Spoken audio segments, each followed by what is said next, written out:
causing a release of prostaglandins and maybe stimulating the uterus to contract. If that doesn't work, we're going to move on to something else if we want to induce.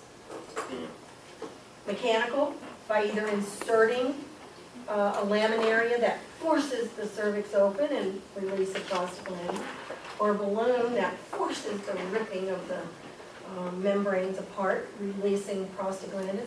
Anybody in here old enough to ever heard of stripping membranes? Your grandma probably had heard membranes stripped to start labor. It's sort of like this balloon. When you go to your doctor's office, they stick their fingers up, do the vag exam, you have to be a little dilated. They take that bag of waters in their hand, grab it between their two fingers and go and whip it like this. They're not rupturing it, they're just whipping it, and that causes the release of prostaglandins. Not young ones usually. Are they older? Like at least 50? Probably. Probably the 35-year-olds are, I'm thinking they're not going to do that. They're using me. I don't know. Young ones don't use them. Okay, and then the medical way is with Pitocin. We don't have to know the dosages of the medication, but I do want you to know it's increased. They actually, the goal is to induce you, or induce the patient to have labor, so they need contractions. So they start with a low dose. Every 30 minutes, they increase the dose until you're in a good labor. I used to tell clients, it's like, regular labor is like getting in a nice warm tub to relax with, and you're all warm, and all of a sudden you realize, oh, it doesn't seem so hot now. Let me add some more hot water, and it gets hotter. But had you started with that temperature in the beginning, you could never have gotten in the tub all at once, because it would have been too hot. You would have stuck your toe in and go, oh, that's too hot. But because you're in there, you're already warm, you just add some more warm, and it gets warmer and warmer. That you can tolerate it, because you got used to the other warm. When you're induced, you don't get used to the contractions, because they keep turning it up until, bam, you got some. And then they stop turning it up. But it's like stepping into that hot tub of water. You don't have time to sort of kind of get used to the idea of being in labor, because it's like, no, I'm not, you're not, I'm not, you're not. Bam, you are. Okay, so it's not the easiest way to go. Okay, version means turn a baby around. We can do it internally or externally. Internally is right at the time of delivery, which we talked about, as the fetus is turning from looking down to sideways. They can help that. But what I'm concerned about, the external version.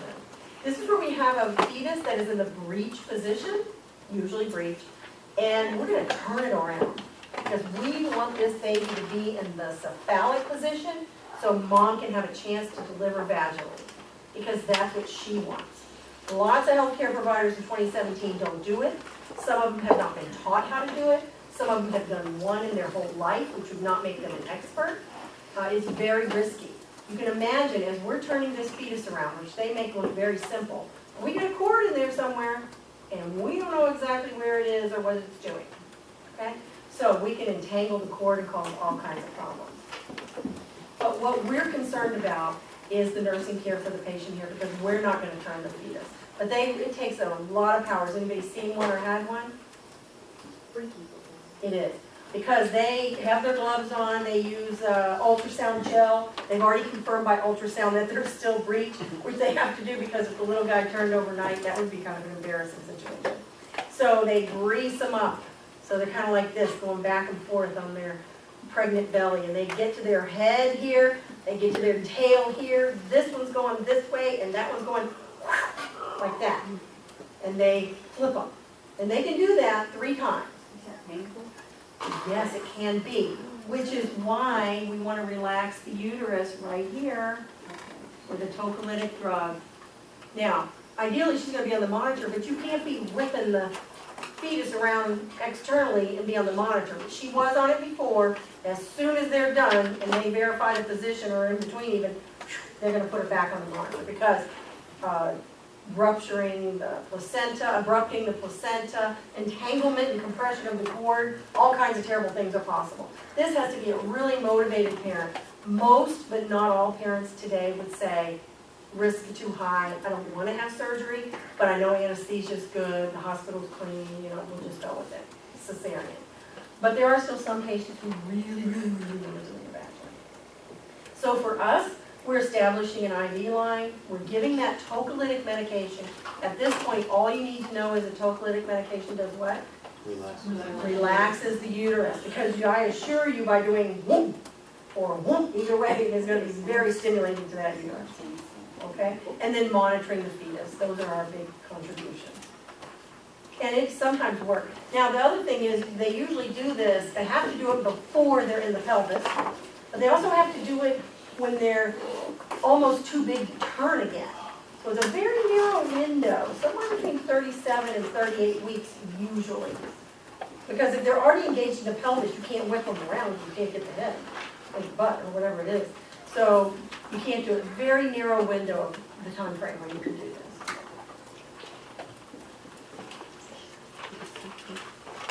This is something your book calls an operative vaginal birth. It means mom didn't just go and push her baby out.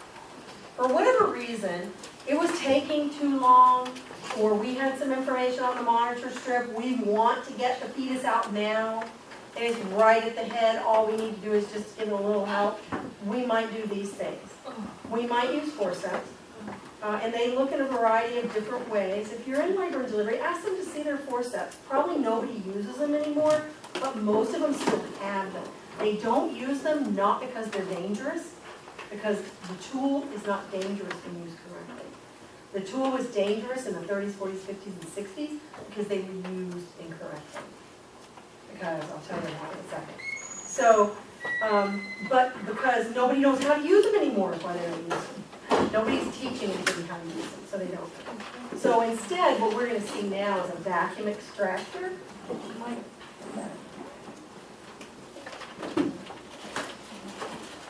So this is called a Kiwi. This is a brand that the hospitals I've been to around here, Brandon and St. Joe's, Florida Hospital have used. This is called a Kiwi, and this gets the yellow thing. Gets placed on the presenting part of the fetus, which presumably will be their head. So if this is their head, don't do this because you'll get a hickey, okay? Can you hold that right there for me?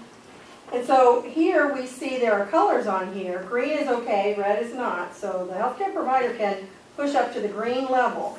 And once they get to that level, so I'm pushing, it's sucking, trust me.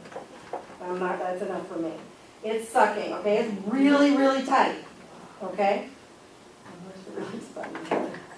I'm going to release it before it gives me a hit. You see that? Okay? So that's going to be placed presumably on the back part of their head, and they can go up to the green. Once, if you see this pulled down as a student and you're in the labor and delivery room, please make sure your face is covered. Put on glasses. And I always say, you know, a lot of times they have those masks that have the eye protection, but I'm going to say I don't see a lot of staff wearing those. Personally, I think for their own protection and that of their loved ones, they should. And I don't want you to be Pollyannish, like, I know the rules and I'm going to play by them, so there.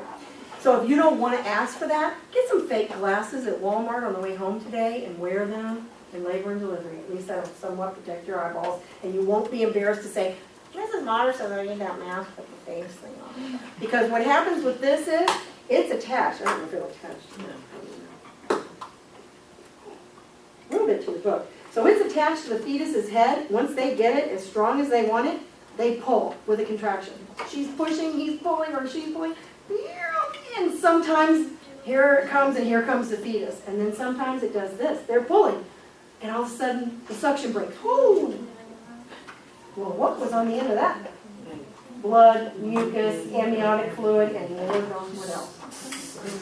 So when you see them bring this thing out, cover your face and eyes, because sometimes you guys are holding the legs and you're right there. And if they pull it out and it goes like this, it's going to be unpleasant, as well as being a risk. Okay? So that's the Kiwi. And the rule is, seriously, they can only pull 3 times. If the fetus has come out 3 times, and this is the nurse's responsibility.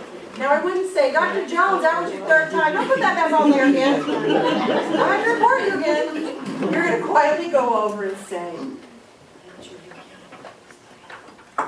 right? You're not going to say you were counting, because they probably weren't. Or they don't care, no, they're not. Okay? But what it means is, this does not look like it's going to work. So we might have a situation where you get the head out, can't get the rest of the body out, and that would be a way in. So, 3 times. But our responsibility is just really to monitor the patient and look at the body. The other thing is an episiotomy, which is the incision, and we talked about this in post-conference, if somebody's patient had a laceration. This is not a laceration.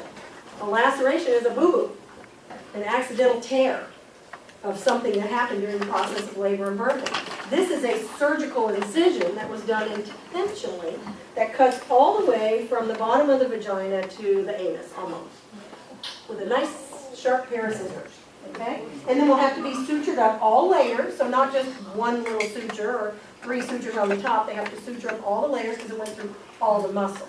This is reported to be more related to pelvic floor relaxation when women are in their 40s, 50s, and 60s, and then their vagina and bowel fall into the vagina, which alters one's bowel and bladder status, I assure you, and that's not a good thing. So routine episiotomies, not done. I have it on this page, and it may be there in your book because it's often associated with forceps or vacuum. Because if we need help to deliver the fetus, we may need extra room.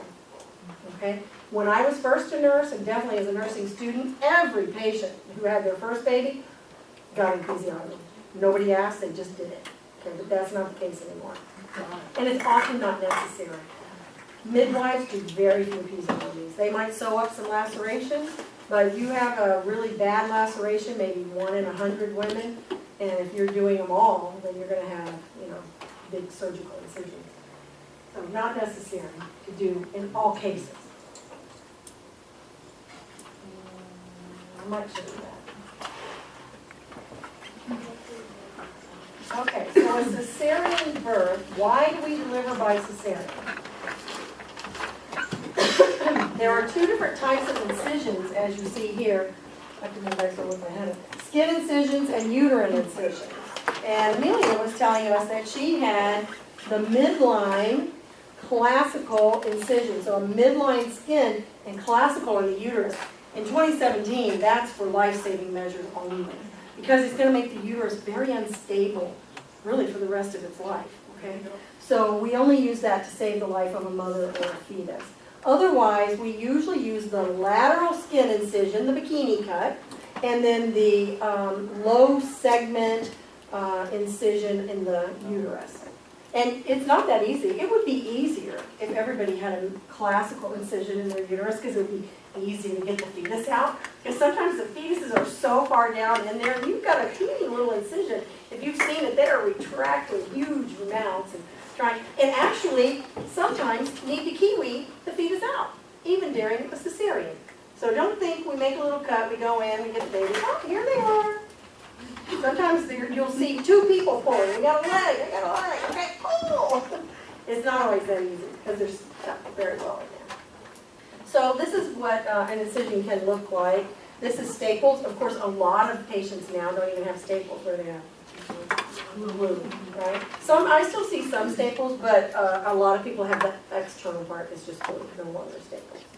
But usually once they might put steri strips on it, or especially if you take staples out, you put steri strips. Otherwise, if it's glue, probably not unless they need. Okay, so we have problems with labor, so we say we want to do a cesarean birth. What kind of problems with labor do we have? Well, those are fetal problems, kind of. The labor problems are just labor is not progressing normal, right? We could have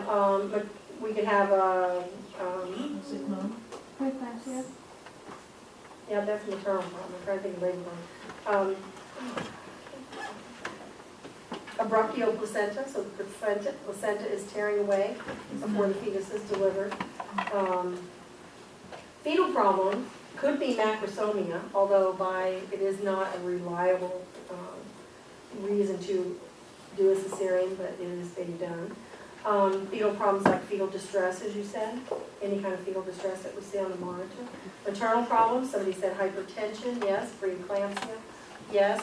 What about previous cesarean? We were in the mode, once a cesarean, always a cesarean.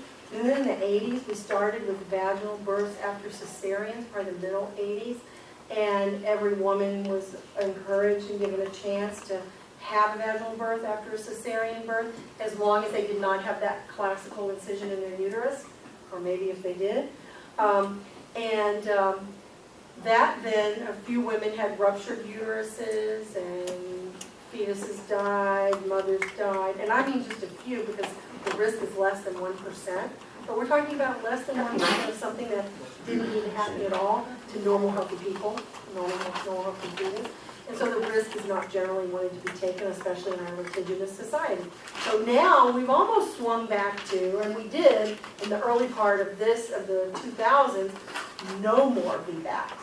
Hospitals even in Tampa, no more VBACs. Now we're swinging a little bit the other way. And Tampa General, which kind of makes sense, they have doctors on staff all the time. They don't have to call them in, surgeons. They're going back to doing more VBACs. I think St. Joe's is. You see a few VBACs. The criteria is pretty strict. They're going to document on paper by off report what incision this woman had. Because you could have a low transverse incision and a classical midline. I know it doesn't make sense, but you could. So they want to document by off report what your incision was in the uterus the last time. So it says there, as far as macrosomia, you can see in the third trimester, their weight estimation can be off by as much as 20%. They told my daughter-in-law she was having a 9.5 pound baby. He weighed 8'2". I mean, I wasn't really surprised. I kept telling her, it probably won't be that good. So for us, obviously, we're not doing surgery, but we're providing emotional support. You said your patient last week was crying because of the cesarean. Again, for us, we're like, we're on this. We are good. We are team medical. We are going to save everybody here. And all she's worried about is C-section. Now, eventually, she'll probably integrate and be okay. But I don't know, Andy's like, get over it. Providing emotional support. And besides, they may be worried about their baby. You know what, my sister, she has her sister, she still and to this day, she still complains about how she was never able to give a normal birth, blah, blah, blah. And I'm like, you're like a grandmother already, stop. That's why. Teaching pre-op and post-op is no different than any other that you've ever done, right? Turn, cough, sleep, breathe, get out of bed. Are we going to let them lay around for a couple of days? No. Oh, no. As soon as their anesthesia's off, boom, they're up, Foley's out, and they're going to the bathroom. Okay. Promote safety during the surgery, post-op care. We know what post-op care is. Pain. It's all the same thing. There's nothing tricky. So now you got to throw on observing their locus and measuring their fundus too. Okay. I think I wanted you to see this really. This is a funny little video, but it really lets you see the vacuum extractor. The music is a little funky, but I like it. Okay,